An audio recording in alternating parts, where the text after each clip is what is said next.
In episode 22 of the Anchor Group podcast, I invite Stephen onto this conversation, who is a fractional CTO and CIO. And we actually started our conversation talking about technology stacks, business process analysis, customer pain points, but it quickly evolved into AI agents, how companies can leverage them, different AI use cases, NetSuite AI connector, and all the different scenarios that we've already started applying AI in real business cases, and when it's just a terrible idea to just really avoid it entirely because it just doesn't fit the use case. And sometimes people go right into AI as the solution for everything when it is not. But there are some really real use cases that make it very valuable for different companies. So stay tuned and you'll see exactly what we're talking about here on this episode. Tell me a little bit about what you're doing and about your company and some of the things you specialize in, just so Sure. I can learn more about you. Started my own consulting company, Blue Helm Technology, in the end of 2023. And I've been in tech for 30 plus years. I stopped counting at 30. So, just got to, at this Yeah. point, it's just 30 plus. Yeah, my background is very split. So I graduated with a computer information systems degree and have really bounced between software development and the whole more traditional IT, the network infrastructure side of the house, up through management and into consulting and specialties. I think for me, it's being able to dive in and really understand a business. So I like to do discovery from a business standpoint. How do you make your money? How does data flow through your system? And then look at process and procedures and figure out, okay, is there a good way to automate any of this? Where, of course, everybody's in AI now and everybody wants AI now until you go in and talk to them and realize they're not set up at all for AI. Yeah, when you like help people do those process flow maps, understand their business processes, their pain points, what is the technology stack that you gravitate to? I, so I think two different questions for me, or I split that two different ways. One is the process I use for discovery. And for that, I go back to my school roots and start with kind of input, process, output as a simple form of what are we trying to achieve? Do we have the inputs to reach those outputs? Okay, now let's discuss the process we use to get there. I tend from a stack standpoint to stick with Microsoft because I work a lot in the SMB market, and a lot of the people I work with are on a Microsoft stack. And so it just makes sense to take advantage of what's in the stack. So you're doing everything across the board from like 365 Dynamics, Great Plains in the past, I assume. What on the ERP side as well? Is that Microsoft stack for just all the products, or are you Yeah. kind of So from the ERP split? side, it's usually when I get to a company that has an ERP, it's already in place. And Yeah. so it's less about shifting them to something and more about, are you taking advantage of what you currently have? Now, I will hit an occasional client that is still running something super ancient. And it's like, okay, you probably need to shift, whether it's upgrading to the newest version of the platform or, let's actually look at what you need it to be doing and will it do what you need or do you need to shift? hmm When you're looking at the business processes, Mhm. I mean, this can range in a lot of different software and point solutions too. It's not just an ERP. I I like to, and my own style is very similar to you, where I'm doing a deep dive business discussion, understanding them. But I also know that I don't want to waste too much of people's time just in discussion. Normally, I can have like a 1 hour conversation about their business process and map it all out, all their pain points, come to it, just draw some safe assumptions through experience, Mhm. and then present it, say, does this reflect your actual process? And then it's like the 95% mark. Yeah. And then we make some tweaks. We talk about how we solve these pain points, talk about their existing processes. And what I'll do is I'll map tech stacks to the particular product, because whenever you're dealing with enterprise software, even though it can be really attractive to use just the same suite for everything, and there's for sure benefits, you're also navigating how enterprise software licensing works, Mhm. which is a whole new beast that people aren't used to. If you were used to paying like a $15 per user a month, just super straightforward licensing contract. Well, the game has changed in enterprise software sales, and we're not doing as much on-prem. I don't work with any on-prem ERP. We're only cloud-based. Yep. So we're like dealing with all of that transition of changing your mindset from an on-prem solution to what cloud-based solutions do for an organization. You have to educate the frame of mind Yeah. as you're like making that transition in those business processes, helping them see something different than what they've ever experienced. And I find it a really fun exercise to go to. I really enjoy it, like you, Yep. starting with the business processes and kind of deciding. I agree. We should like stick with what we have. Status quo is always my favorite thing, and just fixing. Take status quo, It fix. and it really part of it depends on like why and when you were brought in, right? Sometimes you're brought in because they have a specific pain point, so you can target that. But other times they're like, I'll be brought in for again the AI is the hot button now. So they just saw some presentation and we have to have an agent. Okay, let's talk, right? Because you probably don't even need an agent to start with. Yeah, And what you probably just need is somebody to actually look at your processes and give you some ideas on how to make them better, and there's which existing may or may software that not. solves a lot of these processes that they just didn't even realize existed. Yeah, and similar point, it may or may not need a technical solution, right? Yeah. The old Maybe days, it's it would just be, oh, changing you're the way writing you do this. things, and input further up the line that's Yeah, getting you to that conclusion that you need to change. I've dealt yeah, with that. Like, I'll take a scenario that I've got here. I work with a lot of e-commerce companies, but not like traditional e-commerce per se. We're a lot of manufacturers, wholesalers, the B2B space where they might mhm, have mostly B2B. It's more of a customer portal than e-commerce. If I look into what people need in general, I'll take an example because I've had people say come to me where they have a need where maybe they've got 5 sales reps and mhm, they're all placing orders. They're saying, hey, it takes too long to enter these orders and I need to solve this problem. And they may say, usually they'll say something like, I need a CPQ solution where like a configure price quote where I can quickly go through and do it. And that is sometimes it's just like jumping to a conclusion mhm, without thinking through kind of further up what the issue is and evaluating it.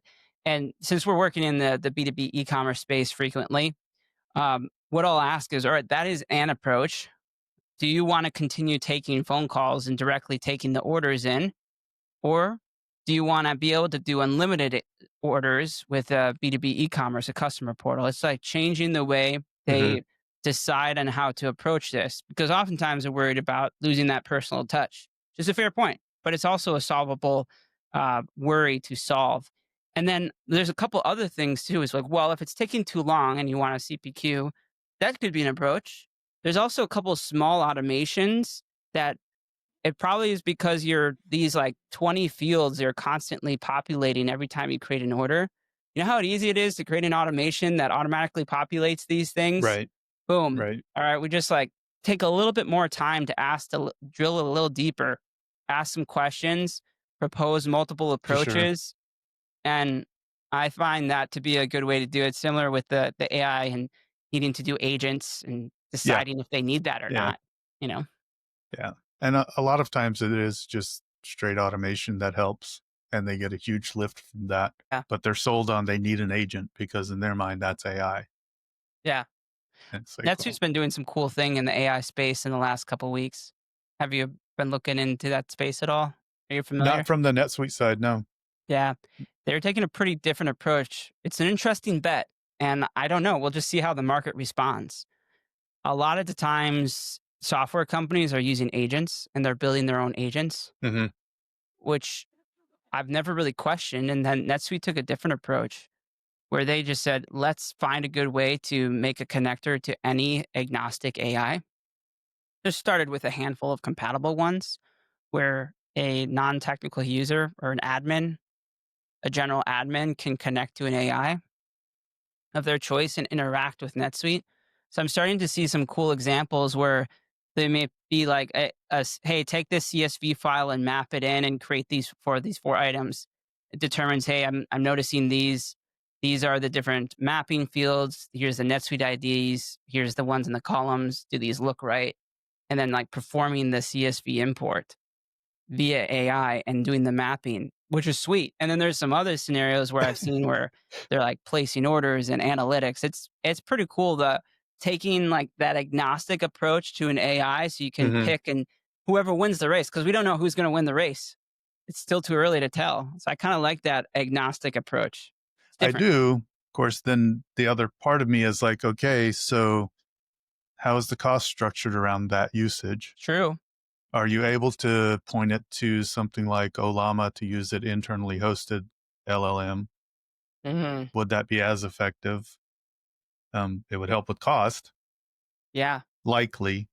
And then where's your data going? Well, the data in this case is directly with the ERP, which there could be But implications if you're but creating a is it bunch of transactions with NetSuite accidentally and impacting your transaction volume. but if you upload a CSV for it to process, how does the LLM get the data from the CSV to True. process it? Well, you're paying for that transaction in some way, and you're right. It's going to the licensing of it. Where, Yep, the yeah. So volume. where's the data going? Who's Hmm. the LLM that you've pointed to? Right. Where is that data going, and is it being processed? Huh. Okay. If you were to take an agnostic approach, where let's say you were able to connect easily with an ERP, Mhm. it how would you structure that AI? Just off the top of your head, your gut reaction. I would do it internal hosted, Okay. right? And Because then then you know for sure your data is going internal. But now you have to go into, if you're doing that from like a NetSuite perspective, how are you doing that per tenant, per client, right? So that's mhm, where the challenge would then come in. They would have to internally then control that LLM and exposure of data to the LLM by tenant. So you'd have to then a- attack that as well. okay, interesting. And what And are it the depends on reasonings? what guardrails do you put up? Sorry, like what guardrails do you put up? So do you actually take a CSV and push it out to the LLM for processing or not? So, like some restrictions in what you'll even allow in the Hmm. first place, Hmm. like a roles and permissions related to it. It's it would be able to be whatever the roles and permissions are of the user connecting it with NetSuite. That is typically the approach. So that's like what Yeah. Microsoft does. Now, Microsoft's Copilot uses ChatGPT's backend, but their agreements are that ChatGPT won't use any of the data for training the LLM. Mm. So is the main issue that you're trying to navigate? Well, there's probably two things: pricing related to the storage and the Mm. transactions and Well, the the amount of calls you're transactions, making. That's tokens, probably like the big thing. The API calls type of the tokens that, yeah, the it's tokens. similar to API calls, but it's Okay. generally the LLMs process on a token base. And then the second thing is data security. Hmm. And probably in a lot of cases, that's probably the biggest thing that you care about. Number one, followed by price when Yeah, you're it's getting into AI. data security on 2 points. One that you hit. One is my data being used and trained inside the LLM, which you don't want if it's business data unless you're hosting it internal. Unless it's your own, unless it's Right, hosted unless by it's you, then you internally do want it. hosted, right? Yeah. Um, and then the other is role based. So slash tenant, like tenant slash role based. So as a user, should I even have access to that data? Right. So if the AI is being connected via an admin role and everybody has access to the AI to make calls to NetSuite, then you basically could say as a warehouse worker, what is our profit margin, Right, or what does this right, employee make right. that is in the system? Yep. So just like restricting that on the user level with directly with the AI. So you would have to have connect the AI with either your separate individual users, because then it would restrict you that way, or control it on the when you're hosting it, huh? With the users. Yeah. I mean, you still, so I'll go back to Microsoft, which is, Hmm. this is one of the reasons I tend to steer SMBs to Microsoft in general for Yeah. this is because Copilot is set up to follow the permission set by user as long as the agent is set up to use the user's credentials. Because you can also set it up with its own credential, and then you have to focus what it has access to. So Hmm. there's multiple ways to do it, but in general, like people come in, they're like, "Oh, we want to start paying for the paid version of Copilot, the business version, the M365 Copilot." And then I'm like, "Okay, but do you have your permission sets set up for like SharePoint to restrict who has access to what? Because if not, and you set Yeah. Copilot, They're they getting access they to can get the access to entire right. database. What would be some good business use cases? I've been kind of thinking about this over the last 24 hours, actually, not very long. Yeah, yeah. I've been thinking about what I would do. What are the different applications and use case? It's going to be. I'm trying to observe what other people are doing, Mhm. taking them as inputs to be creative and as stimulate some ideas for your use case. If you were to use a Microsoft product, is there a couple departments and a couple use cases that you think would be pretty creative to use for AI in business Yeah, processes?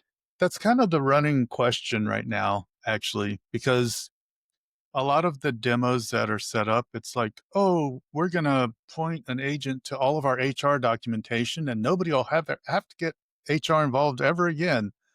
And it just doesn't work that way in real life. Hmm. So you'll see where they point to three documents, and then, yes, you can get good answers out of those three documents. But there are a lot of policies around HR, and there are Yeah, which are nuances. old ones. How does the AI know that they're just not applicable anymore? Yeah. So there's a lot that goes into that. Hmm. For me, I'm still finding that in many cases with SMBs, even using something like Power Automate or Logic Apps to build out automation to their workflows, it's a much better lift for them starting now than trying to build out some fancy agent that has a one-off use, right? So Hmm. the way to do it is to kind of answer your question generally is back to what we were talking about initially. Let's do good discovery and then say, okay, let's find areas where multiple team members are involved. Like your example was a good one. Hey, you have five salespeople versus HR doing one process. Well, you probably get a better ROI if you can automate or add an agent that can do some of that automation Hmm. there, right? So it's looking at the ROI side of things for I each think of the cases. I think that there's a couple ideas that come to mind for me. We have a solution that we tap into that allows to use AI for. I think AI is working really good for mapping of data. One of the use cases I found it to be good at is mapping exercises because it can find text descriptions and similarities between Hmm. text very well. I have a couple of use cases I'll explain on what we've done with AI, but mapping, so integrations as integration platforms in our space, Sligo, Mindcloud. There's a lot of ones out there, but the more that they tap into AI, it totally makes sense because integrations can be finicky and they're a Hmm. point to failure with any type of software. So just making it easy to make tweaks and adjustments, really awesome use case for AI and business process and doing admin work. I find it useful. And it's pretty clean of a solution. And then another solution that we have that is related to AI mapping is let's say you're getting lots of purchase orders from a customer, a large customer. Let's say it's like a big box retailer. Well, they're sending that as a PO, and your team receives it via email and you need to key it in as a sales order. There's a couple of ways to do it. You can use AI, OCR, but we have a solution we use that extracts that information off of Yeah. the PDF and maps it to create the sales order to sales order automation. And Yeah. that's a great way because it's hard to predict the specific field IDs or the layout of each PO that you might receive. We've hard coded it before where we can Right. ingest via the text as long as it's consistently the same and we can hard map it with a big massive vendor. We can hard map it because their Right. fields are never changing. But if you're getting or customers, if you're getting lots of different variations, that's where I think AI is doing really good at is the variability that you can't control. to try and mash that together in that integration. That use case I found very, very effective. Yeah, we've done a similar one. It was drawings would come in PDF format, and similar thing. The text would be found and pulled out, and then the form filled out. Now we still have a human in the loop at that point, but it saves them extracting it all. So they're just vetting it and saying, "This looks weird. Oh yeah, let me update this one. It didn't get it right." Yeah, And then if you get enough of those, then that's a training situation where you're like, okay, right. let's help train it better so it can recognize those. So that was a Yeah, good example. Um, I'm involved in several different companies. So another one I'm heavily involved in is IR Game, and it's a incident response tabletop exercise, and it's all online instead of the normal tabletop, which is like a hard in-person tabletop exercise. But this is taking that and automating it. And so what we do there a lot is build out scenarios, business email compromise, cloud compromise, et cetera, et cetera. So we use AI a lot in that to help us build scenarios. And we've built out prompts where we can say, it's this type of industry, this type of scenario, go generate based on these templates. yeah, So that's another fun example. That's a little less on the automating process side and more on using the LLM ability for predicting what's next and matching. yeah. So That's a that's a good use fun one. case. I think anything with text description is really good. I had a client who were getting a basically a quote request for like they're in the medical space. They have like 100, 200 lines that they would get from a hospital say, hey, quote on all these products. There's the description, Yeah. quote on all these products, and I'll see if the pricing compares to switch vendors. And they'd have to go take this description and say, all right, how does it compare to one of our descriptions? Because it's not a one to one. There's Right. like similarities. So we ended up building was a like a application within NetSuite because you can build custom apps Uh-huh. and tie it to an AI and their item base. And so I can take all their item descriptions that are in the ERP, compare it with that CSV. It does a matching to find a best match. Uh-huh. And then we train it with an input that says if it didn't find a best match, but there's a selection of here's similar ones, whatever one they select out of those options trains the model like out of this is actually the right one. So it can train the model as an input by that variation. And it still requires human intervention, but it takes a process of that maybe 4 hours down to 15 minutes, 30 minutes, something much easier to do at higher volumes. And I think that just efficiency like that using Yeah. text compared to text is really good for efficiency and time. It's not automating. I find fixed automations more reliable than AI. AI just helps with decision making and some of the processes. And I think that's part of that is because most people now, when you say AI, they're talking about LLMs, and there's a bunch of other stuff happening in the AI space. But um, and bottom line underneath it all, LLMs are really more of predictive of what the next word should be based on the context. So if you understand that piece of it, you can get more accurate by shrinking down the context. And that's where building an agent with sub agents or an orchestrating agent can make a big difference. The bigger, higher level says, oh, what am I working on? Oh, let me go give that to this sub agent that has refined context around that. And you'll get a more accurate result from the sub agent, which then feeds it back to the top and then out it goes. Interesting. So let Yeah. me try and make this as an example of what you mean by a sub agent and an orchestration Hmm. agent. So I'm thinking about let's call this a company rather than just any old business that does anything. I actually work. The orchestration says I work in the electronics components space as a wholesaler. That's the orchestration. Then I need to decide what to do with this information. That like narrows the context, but I'm dealing with the purchase order. Well, I should probably have a sub agent that is called a procurement sub agent within the industry electronic wholesale, which is your orchestration. And you can think of these sub agents as almost department or tasks. You probably have a sub agent within that too, where it's a department would be a sub agent, and then a sub agent under that would be specifically related to a purchase order rather than a item receiving your product. Potentially, or you may Mhm. want to say, okay, this is this type of purchase. They're purchasing cabling. Okay, well, that would go to something that is really focused in on understanding cabling, Interesting. right? And so that would probably help with the accuracy and get closer to fully automating.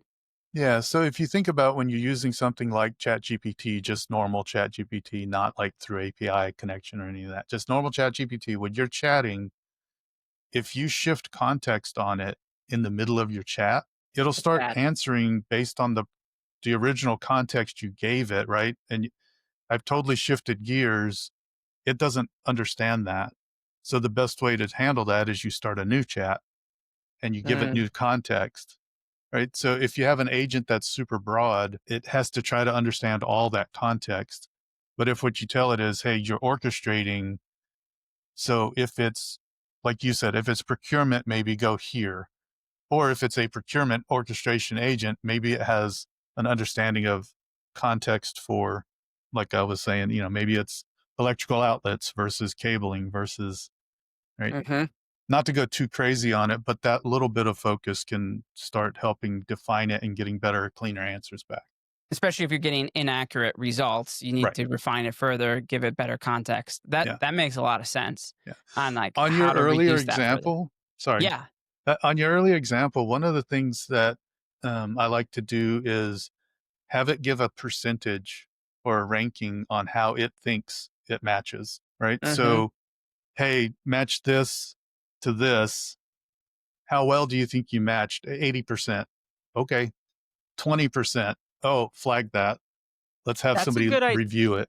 That's true, and that's what I did in that one of the use cases, and that's really what helped it turn into an effective tool, is it helps know where to put focus on. Yeah. So the fun thing then is when you can then start having AI analyze the outputs from AI Yeah, and see what it thinks. There's a lot of and weirdness we you can get get everything into. to 90+% Yeah. by looking at our outliers and Yeah. fine-tuning it further. Yeah. Yeah. That's true. It's pretty fun. I've had a lot of fun, like, just working with the AI concept and thinking through different use cases.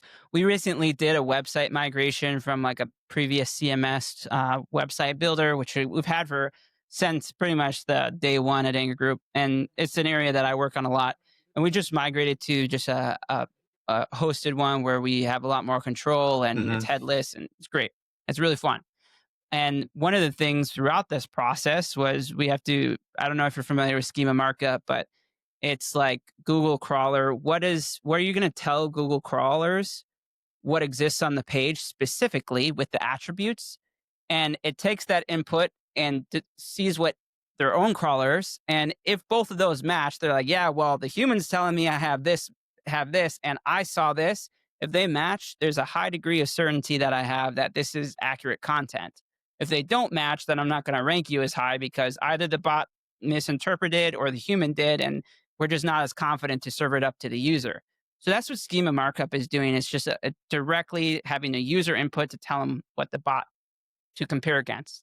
Now, ChatGPT was working really well in the data migration because normally I'd have to use a tool to just create the output of the schema markup. Let's say I'm inserting a video into a landing page or an FAQ, and you can add schema sort of automatically is created with certain components too. But videos is a common one where you want to input the schema markup information directly. And ChatGPT, what I can say is, here's the website URL. Mhm. Go look at the page, and you determine as a bot what is there, and Right. create it into a context that has this schema type as a product page. And then it won't output things if there's no reviews there. Then it won't really put any review schema snippets because it as a bot didn't even detect it. Mhm. And it's a great way to To um, highlight that. use this use case of, like, Yeah. bot, you're trying to do what a bot does, and I need to know the output. So that's a whole nother podcast. But Yeah, it is. There's right good now, marketing use case. Yeah, the thing that I've been reading is, I think it is now up to like 50% of all search results are coming out of LLMs. I get That's leads from yeah, from yeah. them. So I there's a track them. different way SEO wise now, um, for setting up your SEO to be more focused around what LLMs will consume. So what's a little interesting with SEO, and as we're doing more AI and seeing how the output is, I've noticed that with that knowledge of the fact that it's good with text and trying to create relationships and interpret those, if we do, it's a dance because it sounds kind of arrogant on a website, but anchor group is something paired with the keyword. If I do it that combination to tie the word anchor group with the keyword, AI really likes that combination. But as a reader, if it sounds like a really arrogant type of landing page, but I was like, hey, I gotta serve the bots, not just the real people on the website. And it's kind of an interesting way to feed it to the from like an SEO perspective Yeah, to AI. It They seem to really like that combination of keywords, which is they like good SEO is summaries. always a dance with the human Yeah, interaction, for sure. but For sure. kind Yeah, of that's interesting. it's an interesting thing. Also, LLMs in general and prompting is also super interesting. There's a lot that goes into how you stack prompts and all that to get Hmm. better results. Yeah. I had a lot of fun just talking through this. I know that we talked a lot about AI, and it was fun just to see where the conversation went. But it's been on my mind recently, and especially with NetSuite's new releases of some of their NetSuite AI connector. But it was fun just chatting through it. You inspired me to think a little bit different as we're like thinking about this use case about how to host it more locally with that LLM model and how to connect it within this because I'm going to go investigate that a bit more because it's a good idea. Data security and different pricing as an option. I think it'll be I suspect that they'll start connecting to those options. Be fun to see where it goes. But Yeah, uh, I so if yeah. you want to play on your own, you can also like I've set up Docker. I have a container for N8N, a container for Olama, and a container for Open Web UI. And Okay. so locally I can host and run N8N workflows that hit a local LLM if I want, Oh, just for that's fun. fun. You can That's also awesome. still connect them out. So you could have some flows that like I can go hit OpenAI API from it as well. But But it it gives you helps if kind you of have a a good video pre-built card. package for Yeah. a local. That's pretty Yeah. neat. Yeah, I'll If have you to take a do peek that, at that. you need to set it to use your GPU if you have a good video card. The Mhm. difference for me, like running a hit against the LLM local took 28 to 30 seconds. And then I said, okay, let's now let you use my GPU. And it shifted it to about a second. It's a Oh, huge okay. impact. Yeah. I think it's a really cool idea to dip into hosting it like that, and that's a kind of a nice combo. Uh, Steven, can you tell people just a little bit about the services you offer? What is your main service offering? What are you doing, and how people Sure. can find you? Yep. So my main service offering is doing fractional CTO and CIO work. So chief technology officer, chief information officer. The CTO side is geared more around helping product and software development teams be more efficient, enhance their products. The CIO side is more on the networking, automation, um, understanding, building technology roadmaps, understanding the needs of the business. So my my bottom line goal is to get companies to shift their mindset from IT being an expense to IT being an enabler. So if I can do Mhm. that, then I figure I've got to win at that client. And how would people find you? Um, bluehelmtech.com or I'm on LinkedIn /IN/Stephen Kellogg. All right. Don't Awesome. forget the second G. A lot of people leave off it's just like the cereal. Even Well, saying that, a it'll lot of be people easier. forget the second G. Yeah, I'm involved in a lot of different things. Like I mentioned, IR Game. So irgame.ai is another one. I'm now the interim executive director at CyberRise, which is a nonprofit org helping out do a lot of things I won't go into, but that'd be another one to check out. Awesome. I'm glad people can reach out. Awesome. Thanks so much, Stephen. Appreciate the time. Yeah, thanks for having me. It was a good, fun conversation.